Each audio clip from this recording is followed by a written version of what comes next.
26 Jahre, komme ursprünglich aus Sachsen und wohne jetzt in Berlin in Friedrichshain. Nach Berlin bin ich gekommen, weil mein damaliger Freund nach Berlin gezogen ist und ich ein Studium hier angefangen habe. Ich glaube, dass ich Heimweh hatte, weil ich da noch sehr jung war.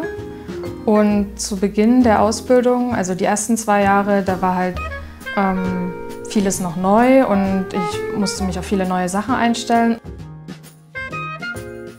Um mich in einem neuen Zuhause wohlzufühlen, brauche ich Gegenstände, mit denen ich was verbinde, mit denen ich auch Orte verbinde oder Personen verbinde, wo ich das Geschenk bekomme, wo ich mir was gekauft habe. Zeiten verbinde, also bestimmte Zeiten in meinem Leben.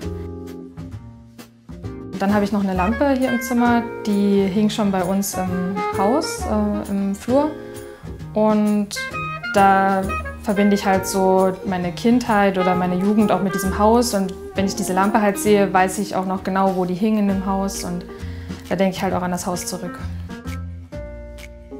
Heimat ist für mich, wenn ich einen Ort habe, wo ich hinkommen kann zu jeder Zeit, wo ich ankommen kann, wo die Leute mich annehmen, so wie ich bin.